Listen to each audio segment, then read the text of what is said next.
विद्यार्थी अभ्यास करण्याची टाळाटाळ करतात किंवा त्यांच्या सतत मागे लागावं लागतं की अभ्यास कर रे बाबा, अभ्यास कर रे बाबा. याचं सगळ्यात महत्त्वाचं कारण काय माहिती आहे तुम्हाला? की मुलांना अभ्यास बोर वाटतो, कंटाळवाणा वाटतो आणि त्यामुळे ते अभ्यास करायची टाळाटाळ करतात. आता हे विद्यार्थी पालकांना किंवा टीचरला असं सांगतील का की आम्हाला अभ्यासाचा कंटाळा येतो किंवा आम्हाला अभ्यास बोर वाटतो? असं पालकांना किंवा टीचरला विद्यार्थी सांगतील का? नाही सांगणार. याचं कारण विद्यार्थी लहान असले तरी हुशार असतात. त्यांना माहिती असतं की असं काही सांगितल्यानंतर त्याचे परिणाम काय होणार आहेत, त्यामुळे ते कधीच सांगत नाही. दुसरी गोष्ट, अभ्यासापेक्षा जास्त इंटरेस्टिंग असं काहीतरी त्यांच्याजवळ असतं. मग ते मित्रमैत्रिणी असतील, टी व्ही असेल, मोबाईल असेल किंवा त्यांना आवडणारी एखादी गोष्ट. आता समजा त्यांच्या हातामधून त्यांची आवडणारी गोष्ट तुम्ही काढून घेतली तर त्यांना राग येईल की नाही? आता हे त्यांच्या फायद्याचं आहे की त्या गोष्टी एका विशिष्ट मर्यादेपर्यंत वापरायला हरकत नाही आहे. पण आता ती लहान मुलंच असल्यामुळे काय होतं, तुम्ही जर त्यांना कंट्रोल नाही केलं तर ते सतत त्याच गोष्टी करत राहतील आणि अभ्यासाकडे दुर्लक्ष होईल. मग आता याच्यावर उपाय काय? मी माधव दिंडोरकर, मोटिवेशनल स्पीकर आणि काउन्सलर. जेव्हा मी विद्यार्थ्यांना काउन्सलिंग करतो त्यावेळेस त्यांच्याशी दोस्ती करून टाकतो आणि मग एखाद्या मित्राला सांगावं त्याप्रमाणे ते माझ्याशी अनेक गोष्टींवरती बोलायला सुरुवात करतात. मग मी त्यांना विचारतो की तुला अभ्यासाचा कंटाळा येतो का रे? हो, खूप कंटाळा येतो. बोर वाटतं का रे? हो, खूप बोर वाटतं, करावंसंच वाटत नाही, वगैरे वगैरे गोष्टी ते माझ्याकडे कबूल करतात, ज्या गोष्टी ते त्यांच्या पालकांकडे कबूल करणार नाही कधीच. मग मी म्हणतो ठीक आहे यार, मान्य आहे की अभ्यास बोरिंग आहे, अभ्यासात इंटरेस्ट नाही आहे, मला मान्य आहे हे सगळं. पण आता मला सांग की अभ्यास जरी इंटरेस्टिंग नसला तरी अभ्यास करण्याचे जे काही फायदे आहेत ते इंटरेस्टिंग आहेत की नाही? मग मी त्याला समजून सांगतो की आज असे अनेक लोक अत्यंत हलाखीच्या जीवनाला सामोरे जात आहेत, ज्यांनी शाळेत असताना, कॉलेजला असताना अभ्यास केला नाही. ते खूप वाईट जीवन जगत आहेत. आणि ज्यांनी खूप चांगला अभ्यास केला, अभ्यास करून परीक्षेमध्ये यश मिळवलं, चांगली नोकरी, व्यवसाय करता आहेत, ते लोक आज किती मजा करतायत. ते लोक प्लेनने फिरतायत, ते लोक वर्ल्ड टूर मारतायत, चांगल्या बंगल्यात राहतायत, चांगली गाडी आहे त्यांच्याकडे, हॉटेलिंग करतायत वगैरे वगैरे. या सगळ्या गोष्टी खूप इंटरेस्टिंग आहेत ना? हो, ते मान्य करतात. मी एक गोष्ट त्यांची मान्य केल्यावर ते एक गोष्ट माझी मान्य करतात की अभ्यास करण्याचे फायदे इंटरेस्टिंग आहेत, जरी अभ्यास इंटरेस्टिंग नसला तरी.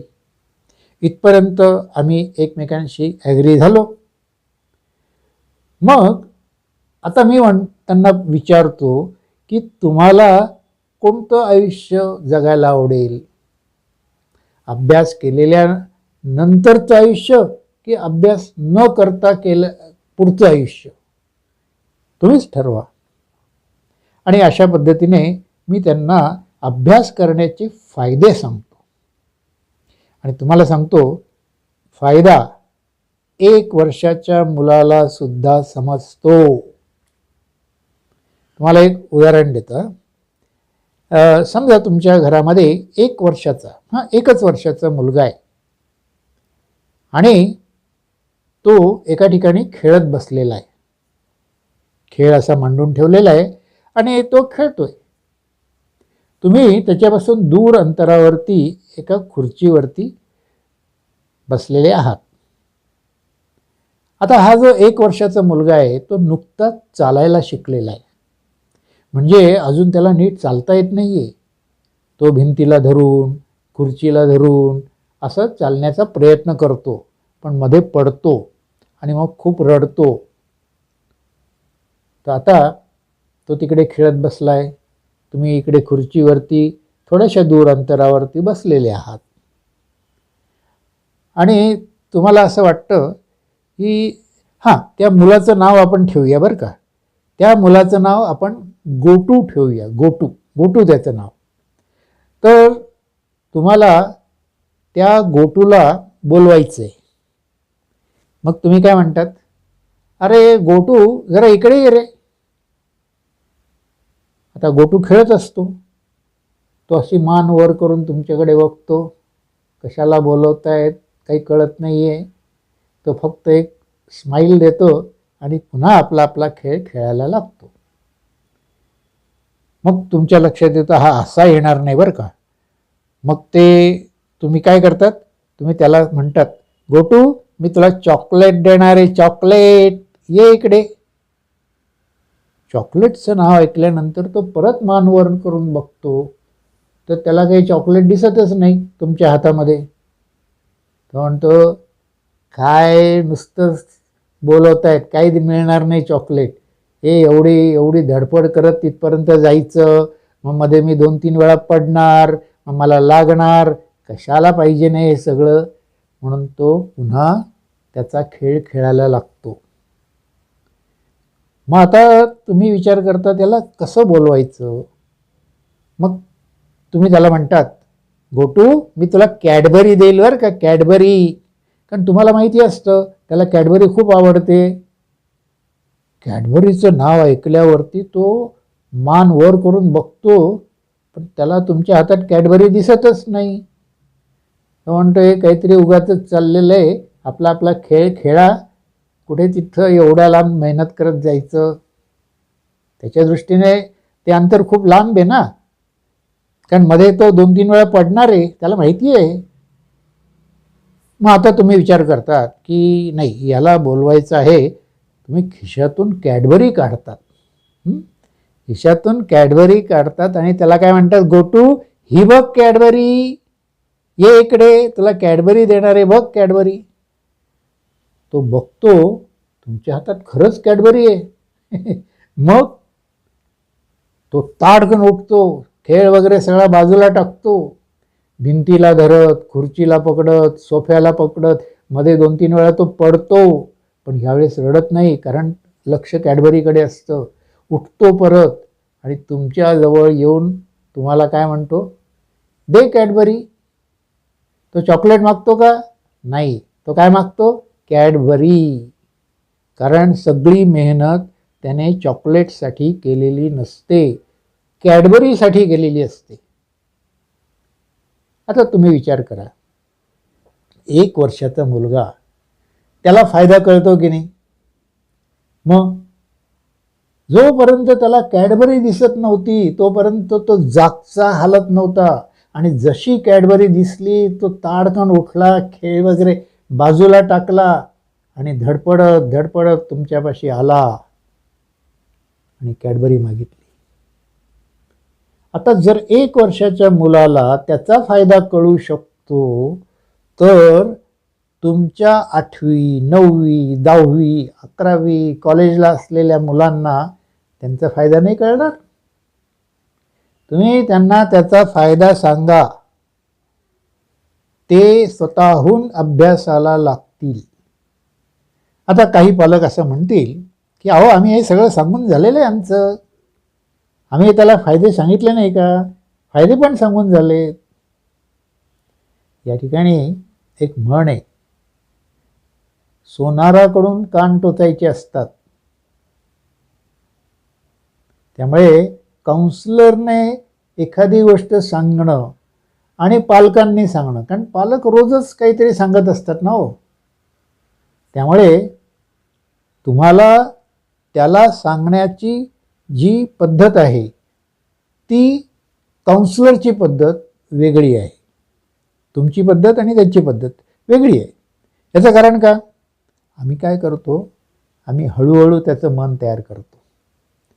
म्हणजे आधी त्याला फायदे सांगतो, मग ते फायदे मिळवण्याचा मार्ग पण सांगतो आणि त्याला काही टेक्निक शिकवतो. हे टेक्निक काम करतात. आता तथास्तु इंडक्शन हे जे टेक्निक आहे हे शिकवल्यानंतर त्याच्या मनामध्ये अभ्यास करण्याबद्दलची इच्छा तयार करणं, अभ्यासाबद्दल स्वतःच्या इच्छेने अभ्यास करण्याची इच्छा तयार करणं, या सगळ्या गोष्टी त्या टेक्निकमध्ये होतात. टेक्निक काम करतं. दुसरी गोष्ट अशी की आम्ही त्याला जो मार्ग दाखवतो तो मार्ग त्याला सुटेबल मार्ग आम्ही दाखवतो. त्यामुळे एकदा काउन्सिलरकडून त्याच्यापर्यंत ती गोष्ट पोचली की ती त्याच्या मेंदूवरती कोरली जाते. आता तथास्तु इंडक्शन टेक्निक हे असं टेक्निक आहे की जे विचारांवर नियंत्रण आणतं, त्याचप्रमाणे तुमचे विचार बदलण्याची कॅपॅसिटी त्या टेक्निकमध्ये आहे. म्हणजे आजचे तुमचे विचार आणि तथास्तु इंडक्शन टेक्निक शिकल्यानंतरचे विचार ह्याच्यामध्ये जमीन अस्मानाचा फरक असतो. आणि तो फरक आम्ही काउन्सिलिंगमध्ये करतो. तुम्हाला मागच्या याच्यामध्ये व्हिडिओमध्ये सांगितलं आहे की आम्ही 2 प्रकारे काउन्सिलिंग करतो. एक आहे ऑनलाईन काउन्सिलिंग. ऑनलाईन काउन्सिलिंगमध्ये त्याला इंटरनेटवरती ऑनलाईन यावं लागतं आणि तो काउन्सिलिंगचा कोर्स 1 महिन्याचा आहे. त्याचप्रमाणे जर डिस्टन्स लर्निंग कोर्स त्याने घेतला तर डिस्टन्स लर्निंग कोर्सला त्याला कुठेही जायचं नाही, यायचं नाही, अगदी इंटरनेट ऑनलाईनसुद्धा यायचं नाही, तर त्याला आम्ही ट्रेनिंग प्रोग्रॅम पाठवून देतो. त्या ट्रेनिंग प्रोग्रॅममध्ये स्टडी नोट्स असतात, त्या ट्रेनिंग प्रोग्रॅममध्ये ट्रेनिंग व्हिडिओ असतात, त्या ट्रेनिंग प्रोग्रॅममध्ये ऑडिओ क्लिप्स असतात आणि हे सगळं कसं वापरायचं हे सुद्धा आम्ही त्या व्हिडिओमध्येच त्यांना सांगितलेलं असतं. मग ते त्यांच्या कन्व्हिनियंट वेळामध्ये, कारण मुलं हल्ली खूप बिझी असतात, त्यांना ट्युशन असतात, क्लासेस असतात, शाळा असते, शाळेचा होमवर्क असतो, घरचा क्लासचा होमवर्क असतो, या सगळ्यामधून त्यांचा सुटेबल वेळ ते यासाठी देऊ शकतात. पण त्यांना जर सांगितलं इतक्या वाजता तुम्ही ऑनलाईन या, तर ते त्यांना जमेलच असं नाही ना. त्याच वेळेस त्यांच्या क्लासची वेळ असते, शाळेची वेळ असते, कॉलेजची वेळ असते किंवा त्यांची काही इतर असाइनमेंट असतात. पण डिस्टन्स लर्निंग कोर्समध्ये त्यांना त्यांच्या वेळामध्ये, त्यांच्या कन्व्हिनियंट वेळामध्ये कॉन्सन्ट्रेशन शिकता येतं. तर या तथास्तु इंडक्शनबद्दल आपण आणखीनही माहिती घेणार आहोत. तोपर्यंत तुम्ही एक काम करा, तुम्ही हे चॅनल सबस्क्राईब करून टाका. म्हणजे मी जेव्हा नवीन नवीन व्हिडिओ तयार करेल तेव्हा तुम्हाला त्याचं नोटिफिकेशन येत जाईल. म्हणजे तुम्ही फक्त तो जो आयकॉन आहे, बेल आयकॉन, तो ऑन ठेवा. मी नवीन व्हिडिओ टाकला की तुम्हाला नोटिफिकेशन तुमच्या मोबाईलवरती मिळेल आणि याप्रमाणे तुम्ही एकही व्हिडिओ मिस करणार नाही. दुसरी गोष्ट तुम्हाला माहिती आहे, व्हिडिओ आवडला लाईक करा, शेअर करा आणि तुमच्या मित्रमैत्रिणींना फॉरवर्ड करा, कारण त्यांना पण त्याचा उपयोग होऊ शकतो. आता या व्हिडिओमध्ये आपण इथेच थांबूया. भेटूया पुढील व्हिडिओमध्ये. तोपर्यंत धन्यवाद.